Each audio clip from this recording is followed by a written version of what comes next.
Hello friends, मैं श्रीकांत पारा sir आप सभी का स्वागत करता हूं रोहित क्लासेस चैनल पर। आज की हमारी क्लास है परमाणु संरचना है स्ट्रक्चर ऑफ आइटम। आज अपन क्या पढ़ने वाले हैं? Structure of item. आइटम के बारे में पढ़ेंगे और उसके अंतर्गत कौन कौन से और वो जो चीजें हैं, ठीक है, वो सारी आज अपन डिस्कस करेंगे। क्लियर? तो सबसे पहले परमाणु संरचना की बात करेंगे इसी में। तो उससे पहले समझ लेते हैं कि परमाणु होता क्या है, फिर उसके बाद अपन आगे चलते हैं। परमाणु, ठीक है। तो एक दार्शनिक थे महर्षि कणाद। कौन थे? महर्षि कणाद। महर्षि कणाद। क्लियर? एक दार्शनिक हुए महर्षि कणाद।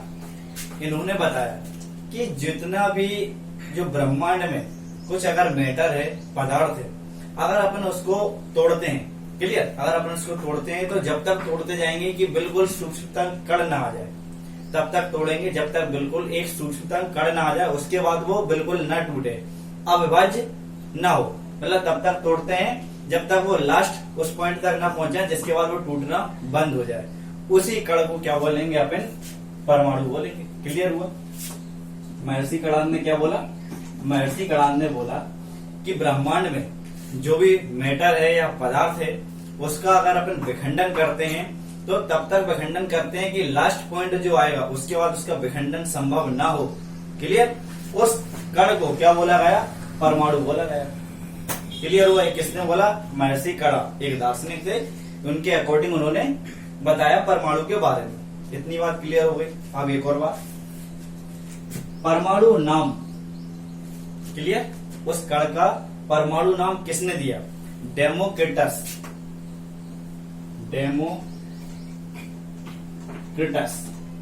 इन्होंने उस कण को नाम दिया है परमाणु। ये बात क्लियर हो गई। सबसे पहले जाना कि परमाणु होता क्या है और परमाणु नाम किसने दिया है? डेमोक्रिटस ने दिया। इतनी बात क्लियर हो गई। अब ये बात तो समझ में आ गई कि बिल्कुल सूक्ष्मतम कण, जैसे कि अगर बात करते हैं, अपन ने इस बोर्ड को लिया, आप इस पेन को ले लो, किसी भी चीज को ले लो, आप इसको तोड़ते जाओगे तो बिल्कुल एक ऐसा पॉइंट आएगा, इसके बाद वो टूटना बंद हो जाएगा। उसी कण को क्या बोलेंगे अपन? परमाणु बोलेंगे। क्या बोलेंगे? परमाणु बोलेंगे। इतनी बात क्लियर हुआ। अब अगर बात करते हैं अपन जीव विज्ञान में, क्लियर, अगर जीवों की बात करते हैं, जीव की, या जो लिविंग बींग्स हैं, अगर उनकी बात करें लिविंग बींग्स की, तो इसमें सबसे छोटा कण क्या होता है? अगर अपन बात करते हैं सेल, सबसे छोटा कण क्या है? कोशिका है। कोशिका के बाद ही बहुत सारे ऊतक बनेंगे, उसी से भाग बनने वाला है, शरीर का पार्ट्स बनेंगे, शरीर बनेगा। तो सबसे छोटी और मूलभूत इकाई क्या समझते हैं अपन? सेल, कोशिका समझते हैं। उसी तरह अगर पूरा ये मैटर बना हुआ है, कुछ भी बना हुआ है ब्रह्मांड में, तो सबसे छोटा जो कण है उसी को क्या बोलेंगे? परमाणु बोलेंगे। यहां तक सारी बातें क्लियर हो चुकी। क्लियर हुआ? इतनी बात समझ में आ गई है। अब बात करते हैं, मैं इसको रफ कर देता हूं।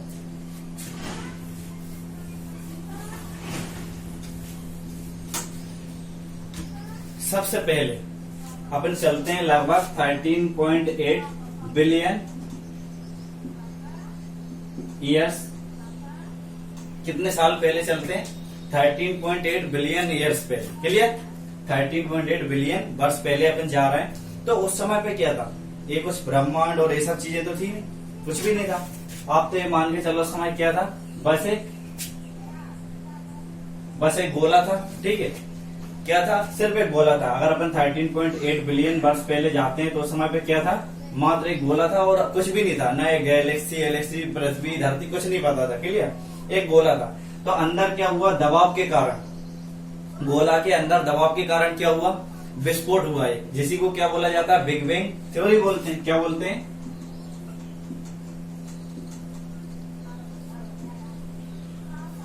Big bang theory. जब वो दबाव के कारण विखंडन हुआ, महाविस्फोटक जैसे सिद्धांत बोला जाता है बिग बैंग थ्योरी का, तो उससे क्या हुआ? उसके गोले के क्या होगा? टुकड़े टुकड़े हुआ, और उसी के बाद क्या बन गया है? जो तुम्हारे ग्रह, नक्षत्र और ये सब चीजें, पृथ्वी और ये सब चीजें बनी हुई। इतनी बात क्लियर हो? जब इसका विखंडन हुआ तो मूल रूप से कितने फोर्सेस निकल के आए थे? ठीक है, ये इंपॉर्टेंट क्वेश्चन है। तो मूल रूप से कितने फोर्स निकल के आए थे? 4। कितने फोर्सेस निकल के आए थे? मूल रूप से 4। पहले की अगर बात करते हैं अपन, gravitational force. Gravitational force. Second की अगर बात करते हैं तो electromagnetic force, electromagnetic force. Clear हुआ। थर्ड की बात करें तो strong nuclear force, strong nuclear force. Clear. और फोर्थ की बात करें तो वीक न्यूक्लियर फोर्स। जब एक महाविस्फोटक सिद्धांत हुआ तो उसके बाद में इसी को क्या बोला गया, महाविस्फोटक सिद्धांत या बिग बैंग थ्योरी। तो इसके बाद मूल रूप से, ठीक है, बेसिक्स कितने फोर्सेस बाहर निकल के आए, 4। Gravitational force, electromagnetic force, strong nuclear force और वीक न्यूक्लियर फोर्स। इतनी बात क्लियर हो गई, समझ में आ गई। यहां तक अपन किस बारे में बात कर रहे हैं, ठीक है, एटम के बारे में पढ़ रहे हैं अभी। तो मूल रूप से कितने आ गए, 4 फोर्सेस निकल के आए। क्लियर। अब इन फोर्सेस का आगे चल के क्या हुआ, मान लो कि 2 फोर्स मिक्स हुए, किसी ने अट्रैक्ट किया, किसी ने रिपेल करा, तो इन फोर्सेस के कारण ही आगे क्या बन के आए, आपके प्रोटॉन, इलेक्ट्रॉन और न्यूट्रॉन। क्लियर हो गई बात। इसको मैं रफ कर देता हूं, 4 फोर्सेस के नाम लिख लेना। मूल रूप से कितने फोर्सेस थे, 4 फोर्सेस।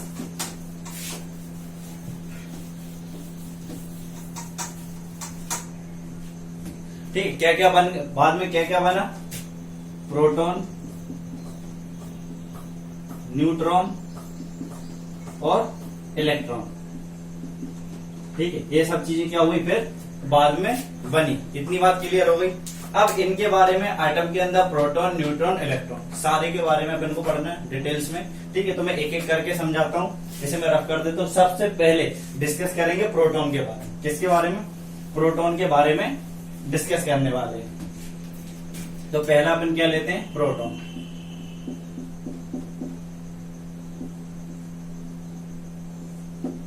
प्रोटॉन के बारे में बात कर रहे हैं। अब इसके ऊपर चार्ज कौन सा होता है, आप बिल्कुल पॉइंट्स बना के लिखते चलिए। कैसा चार्ज रहता है, धनावेशित या फिर पॉजिटिव चार्ज होता है। प्रोटॉन के ऊपर कौन सा चार्ज होता है, पॉजिटिव चार्ज होता है या फिर धनावेशित चार्ज होता है। इतनी बात क्लियर हो गई। अब इतना तो होगा, इसको अपन किससे, इसका चार्ज की कुछ वैल्यू रहती है। ठीक है, ये बात भी पूछा गया है, पेपर्स में बहुत पूछता है इसका चार्ज। ठीक है, क्या होता है, इसकी चार्ज की बात करें, प्लस 1.6 इंटू क्या है, प्लस 1.6 इंटू 10⁻⁻19 कूलम। इतना क्लियर होगा। चार्ज क्या है, 1.6 इंटू 10⁻⁻19 कूलम। इतना क्लियर होगा। पॉजिटिव चार्ज है इस पे प्रोटॉन के ऊपर। इतना क्लियर हुआ। अब बात करते हैं, इसका एक एंटी पार्टिकल होता है, प्रोटॉन का एंटी पार्टिकल होता है। उसका नाम क्या है, ये पेपर्स में बहुत बार पूछा गया है कि प्रोटॉन का एंटी पार्टिकल का नाम क्या होता है, एंटी प्रोटॉन। उसका नाम क्या है, एंटी प्रोटॉन नाम है। नाम क्या है, एंटी प्रोटॉन। इतनी बात क्लियर हो गई। प्रोटॉन के ऊपर क्या होता है, पॉजिटिव चार्ज होता है, धनावेशित चार्ज की वैल्यू क्या है, प्लस 1.6 इंटू 10⁻19 माइनस क्या 19 कूलम, और एंटी पार्टिकल क्या है, एंटी प्रोटॉन। इतनी बातें क्लियर हो गई। अब प्रोटॉन की खोज के बारे में अपन बात करते हैं। तो सबसे पहले इसकी खोज किसने की, एक थे विलियम ब्राइट।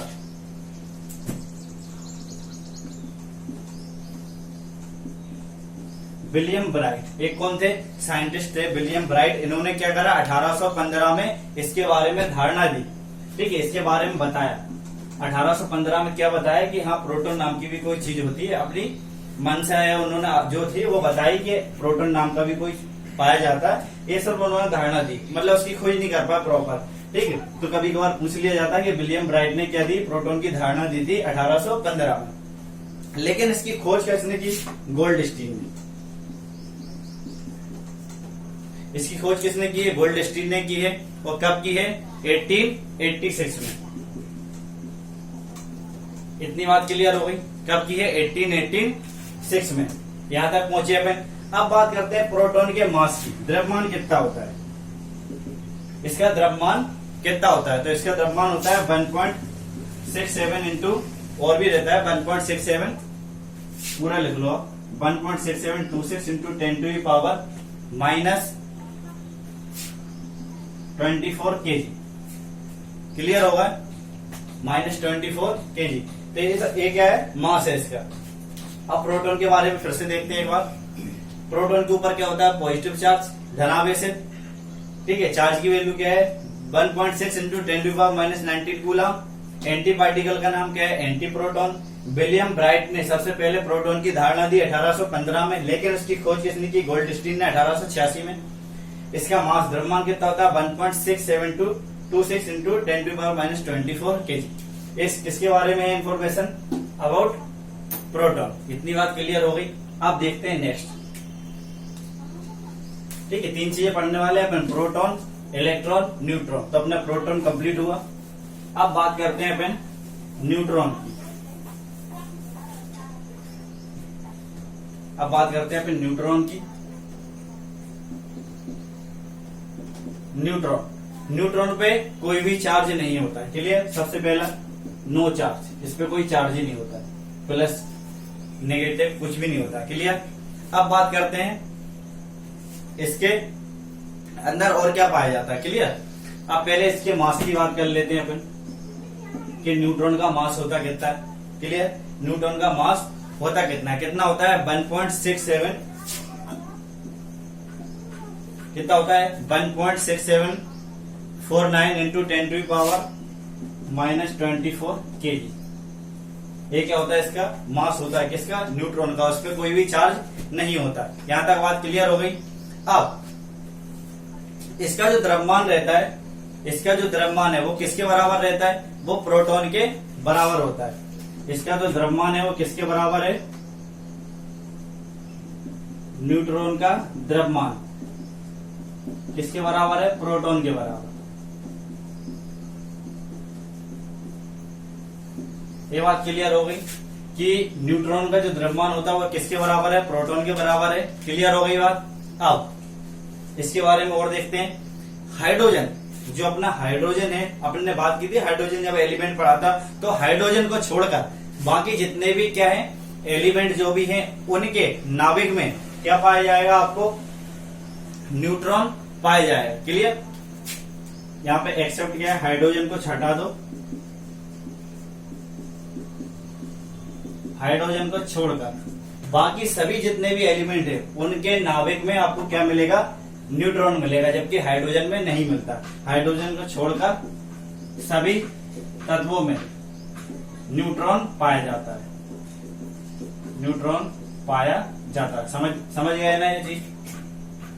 अभी न्यूट्रॉन के बारे में बात हो रही, तो हाइड्रोजन के नाभिक में न्यूट्रॉन नहीं पाया जाता, बाकी जितने भी एलिमेंट है उनके सभी में, ठीक है, नाभिक में क्या पाया जाएगा, न्यूट्रॉन पाया जाएगा। इतनी बात क्लियर हो गई। यहां तक प्रोटॉन क्लियर हुआ, न्यूट्रॉन। अब बात करते हैं इलेक्ट्रॉन की।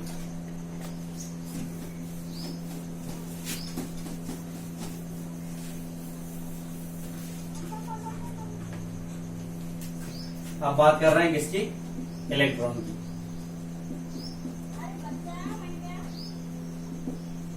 इलेक्ट्रॉन पे कैसा चार्ज होता है, नेगेटिव, ऋणात्मक।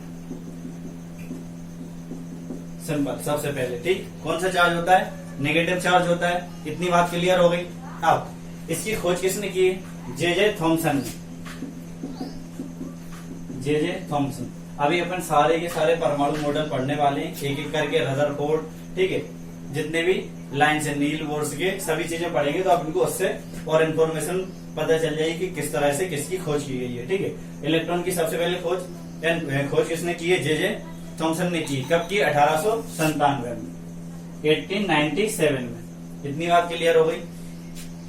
कब की ये खोज, 1897 में जे थॉमसन ने की। इतनी बात क्लियर। इसका एंटी पार्टिकल बहुत पूछा जाता है।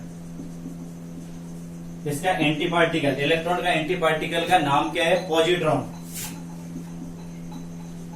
यहाँ पे लोग कंफ्यूज हो जाते हैं, ये लोग क्या लगा देते हैं, प्रोटॉन का एंटी पार्टिकल क्या है, पॉजिट्रॉन, जबकि ये किसका है, इलेक्ट्रॉन का एंटी पार्टिकल है, पॉजिट्रॉन। क्लियर हुआ। और इसकी खोज कब हुई है, पॉजिट्रॉन की, 1932 में, 1932 में इसकी खोज की गई है, ठीक है। और किसने की थी, एंडरसन ने।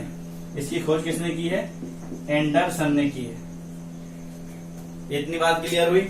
एंटी पार्टिकल क्या है, पॉजिट्रॉन, और इसकी खोज किसने की, एंडरसन ने, 1932 में। इतनी बात क्लियर हो गई। नेगेटिव चार्ज होता है, ये भी समझ लिया अपन ने, ठीक है। और कितना होता है, 1.6 इंटू 10⁻⁻19 कूलम। इतनी बात क्लियर हो गई। अब आप नोट डाल के लिखना, इतना सभी ने नोट डाउन कर लिया, नोट डाल के लिखना। सबसे पहले इलेक्ट्रॉन के आवेश का, सबसे पहले इलेक्ट्रॉन के आवेश का सफलता पूर्वक निर्धारण किसने किया है?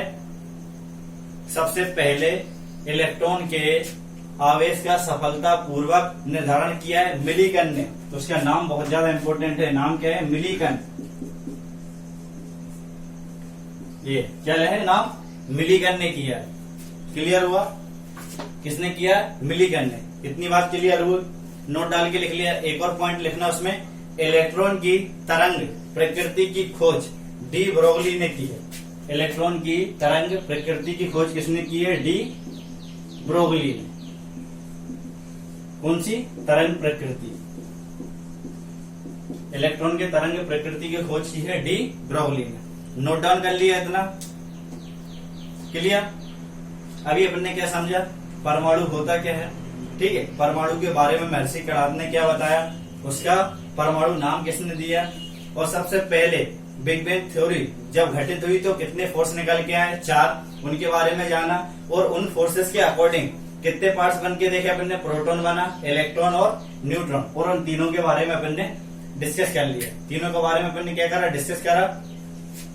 अब आगे क्या पढ़ने वाले हैं अपन, ठीक है। आगे अपन क्या देखेंगे? मॉडल। इतना क्लियर हो गया? अब अपन मॉडल के बारे में समझ रहे हैं, ठीक है। मतलब किस तरह से कौन से मॉडल आए हैं, ठीक है। तो वो अपन पूरा का पूरा अपन डिस्कस करेंगे एक एक करके। सबसे पहला मॉडल पढ़ने जा रहे हैं जिसका नाम है थॉमस का परमाणु मॉडल, ठीक है। अपन परमाणु संरचना देख रहे हैं। सबसे पहला देखते हैं थॉमसन का परमाणु मॉडल। थॉमसन का परमाणु मॉडल। क्लियर हुआ? आप सबसे पहले तो एक पॉइंट लिख लेना, जस्ट इसके ऊपर है जहां पे भी आपको नोट डाउन करना है कि भौतिकी में, ठीक है, फिजिक्स में 1906 में इलेक्ट्रॉन की खोज के लिए जे थॉमसन को क्या दिया गया? नोबेल पुरस्कार दिया गया। इतनी बात क्लियर हुई? अब बात करते हैं थॉमसन के परमाणु मॉडल की। इसके बहुत मतलब अनदर नाम भी है, उस हिसाब से भी आपसे क्वेश्चन पूछा जा सकता है। जैसे थॉमसन का परमाणु मॉडल को और किस नाम से जाना जाता है? तो इसी को बोलते हैं वाटरमेलन मॉडल, ठीक है। वाटरमेलन मॉडल क्या बोला जाता है? वाटरमेलन मॉडल मतलब तरबूज। क्लियर? और इसके बाद क्या बोलते हैं? इसको बोला जाता है प्लम पुडिंग मॉडल। ये भी क्या है? इसी के नाम है। सबसे पहले देखा थॉमसन का परमाणु मॉडल पढ़ने वाले हैं, ठीक है। उसके और क्या क्या नाम है? तो पहला बोलते हैं वाटरमेलन मॉडल और प्लम पुडिंग मॉडल। इतनी बात क्लियर हो गई? अब इसको वाटरमेलन मॉडल या फिर ये प्लम पुडिंग मॉडल क्यों बोलते हैं, ठीक है, ये चीज अपन समझते हैं। थॉमसन के परमाणु मॉडल में इसने बताया कि परमाणु जो है उसका अधिकतर भाग धनावेशित है। क्लियर हुआ? अधिकतर भाग क्या है? धनावेशित है, और उस भाग में इलेक्ट्रॉन क्या है? धसे हुए हैं। क्या है? इलेक्ट्रॉन धसे हुए हैं। ये बात किसने बोली? थॉमसन ने। थॉमसन ने क्या बोला? थॉमसन ने बोला कि जो उनका परमाणु का मॉडल है उसमें अधिकतम जो भाग है वो कैसा है? धनावेशित है, और उसमें क्या है? इलेक्ट्रॉन धसे हुए हैं। जिस तरह से क्या होता है, एक अपन वाटरमेलन ले, तरबूज में क्या रहता है? तरबूज है, और उसमें उसके बीजे क्या रहते हैं? ठीक है, ब्लैक कलर के धसे रहते हैं कि नहीं, अलग अलग। तो उसी को क्या बोला जाएगा? इसलिए बोलते हैं वाटरमेलन मॉडल या फिर प्लम पुडिंग, मतलब कि क्या होता है उसमें धसे होना। इतनी बात क्लियर हो गई? तो थॉमसन के परमाणु मॉडल को क्या बोला जाता है? वाटरमेलन मॉडल और प्लम पुडिंग मॉडल। इतनी बात क्लियर हो गई? आगे चल के, ठीक है, जब आगे चल के थॉमसन ने क्या बोला? थॉमसन ने बोला कि उसने खुद के मॉडल की तुलना किससे की है? किसमिस केक से। ठीक है, तुलना किससे करी उसने? किसमिस केक। किससे तुलना की है? किसमिस केक से। मतलब कि एक केक बनाओ आप, और केक बनाने के बाद उसमें आप क्या लगा दो? किसमिस लगा दो, गिनी चुनी। इतनी बात क्लियर हो गई? आप जब किसमिस लगाओगे तो पूरा का पूरा केक क्या है? आपका क्रीम का बना हुआ है या ब्रेड से बना हुआ, आपने उसमें कुछ क्या लगा दिए? किसमिस लगा दिए। सेम उसी तरह जो थॉमसन का परमाणु मॉडल है उसने बताया कि पूरा का पूरा वो क्या है? धनावेशित है, लेकिन उसमें क्या है? इलेक्ट्रॉन धसे हुए हैं। इतनी बात क्लियर हो गई कि थॉमसन के परमाणु मॉडल में क्या है? उसके नाम देख लिए, watermelon model, plum pudding model, और उसने तुलना किससे की, किशमिश केक से की। तो एक अपना मॉडल कंप्लीट हुआ। थॉमसन का परमाणु मॉडल इसने क्या बोला, क्लियर। अपन किसके बारे में पढ़ रहे हैं, परमाणु के बारे में, और भी इसके आगे जो मॉडल है वो भी अपन डिस्कस करेंगे। आज की क्लास यहीं तक है, ठीक है। इतनी अपनी सारी बातें क्लियर हो गई। अब आज के क्वेश्चन, ठीक है, आपको क्वेश्चन के जवाब देने कमेंट्स में। सबसे पहला आपको बताना है कि इलेक्ट्रॉन की खोज कब हुई है और उसका एंटी पार्टिकल क्या है, और प्रोटॉन की खोज कब हुई है और उसका एंटी पार्टिकल। ये 2 क्वेश्चंस के आपको जवाब कमेंट्स में बताना। कुछ भी डाउट्स हो आपको तो वो कमेंट्स में पूछिए, आपको डाउट्स क्लियर किए जाएंगे। आपको कंटेंट अच्छा लग रहा हो तो आप वीडियोस को लाइक करें और शेयर करें। थैंक्स।